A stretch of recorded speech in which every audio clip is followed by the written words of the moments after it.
I was going to ask you about, I think this is in the lineup, when Nest said it was going to deprecate the, was it Revolv? The Revolv, yeah.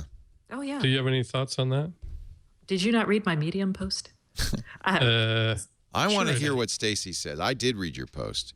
So I think it's a black eye for the industry. Yes. I think they could have handled it much better. I talked to a bunch of people to find out how they sunsetted their devices. The options out there right now are creating like escrow for your code and open sourcing it. They did that for, I can't think of the device right now. They've done it for a couple devices. And then you've got these like diehard engineers who work with it, and they'll keep supporting it. SmartThings did that. They moved to a new hub, but they didn't kill the old hub. They didn't kill the old hub. SmartThings is kind of a wacky situation right now because they had some issues. But there's a couple things. They didn't communicate well with their users. They didn't say, hey, we're sorry, this is going to happen. When they originally did the deal, they didn't say they were going to shut it down. When they decided to shut it down, they didn't actually tell everybody. I had a Revolv as a review user, and I actually didn't get a notice from them until like 2 days after all the kerfuffle started. So whatever notification they were doing was really wretched, which is why everyone was pissed. And I understand why they had to kill it. It's just the way they communicated it, the way they refused to open it up. All of those things are kind of just stupid. It's arrogant. It was the other thing I liked about this piece is it revealed that Stacey has a bizarre penchant for weird connected devices, like the Berg printer. Oh, that was the one that was open sourced. If you go to GitHub, cute. there's still if you have a Berg still printer, use it. Theoretically, you have to work really hard. Do you have to know how to use Git? That's the only problem. But if you can clone a Git repository and build from source, you're golden. Well, there you go. There's a couple people who are really very helpful on the little printer chat board. I was looking at them and I'm like, wow, they're walking like 30-year-old people who have no tech experience through this. And what is this Berg little printer? What is this thing? So Berg was a design consultancy, and they built this thing.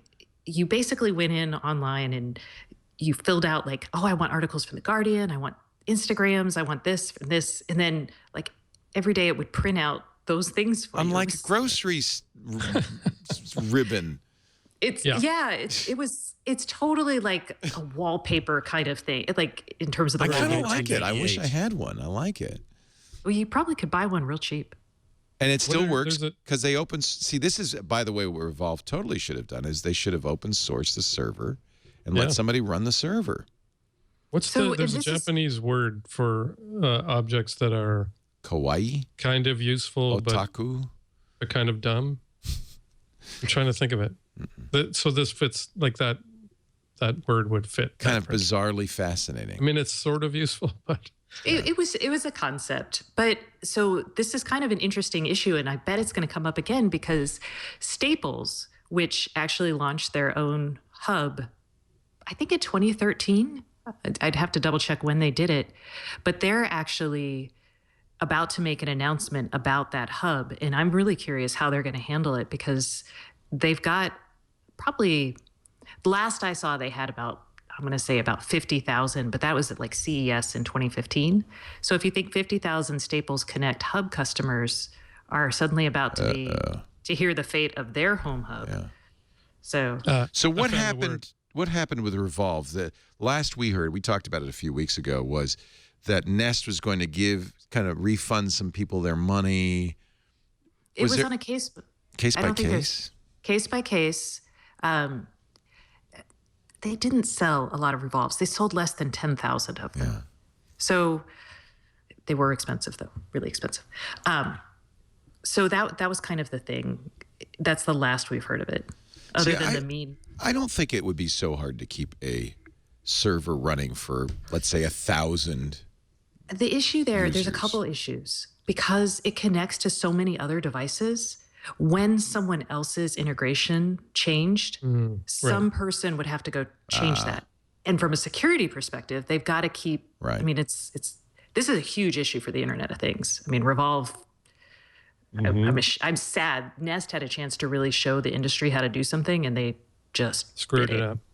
And haven't fixed it since, the word, right? I found the Japanese word. Oh, it's Chindogu. Chindogu. And it means so Chindogu. It means useless accessory. So it's a cool object that does something but is mostly useless. There are so many Chindogu things in this business. I have so many of them, like in my house. I want to sure make a note. Note to self: the Chindogu podcast, the Chindogu show. So great. This week in Chindogu. Figuring out how it takes 5 minutes to come up with a word. I think it's called age. No, Matthew's been Googling it since he mentioned it. Yeah, I have. It's true. But it's just a simulation for what you're going to go through in older age, Matthew. It's like Japanese word, weird thing, useless. Wednesday. Actually, I may be too late. There is an official Chindogu Society. Yeah, oh my. It's a big deal. Home of the International Chindogu Society. They even have the Chindogu of the day. The hay fever. The hay fever hat. Concept. It's a great concept. I don't know why the image links are broken, but apparently this would be a great thing to have come out of your Berg little printer every day. The Chindogu item for the day. So there's one. I just found one. It's a helmet that you wear on the subway, and it has a suction cup that sticks to the window, and so it keeps you from falling forward when you fall asleep. I would need that for an airplane. That would be amazing. Like Velcro on the back. It actually looks like a plumber's friend on the back. Actually, Yeah, it does. Yeah. I think this is Here's now the known image. Many of them are homemade, I think. The American version is Kickstarter. Kickstarter is the Chindogu Society of the United States. Absolutely. I bought, for instance, perfect Chindogu, the floating bonsai tree. I wonder if they got funded. I think they did, because I think they took money out of my account. Floating bun. So it's water? Yeah, it's called Air Bonsai. It is a bonsai tree that it floats in the air.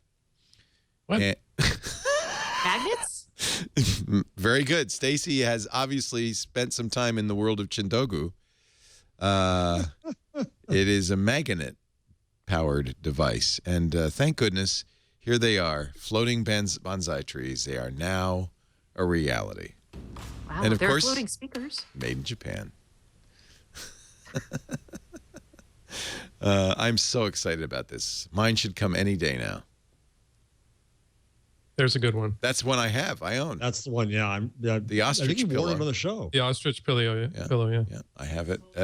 Okay, one little note. If it leaks, and it did spring a leak, that's not good. Tiny little. That would be bad. Tiny little staticky foam pellets. Just now, what could go wrong though with a floating bonsai tree? I think that this is going to be good forever. Okay, it just rotates in space. What a weird place. What if it grows off its axis? Shut up. Don't bring up problems that don't exist. Physics. Damn you, physics.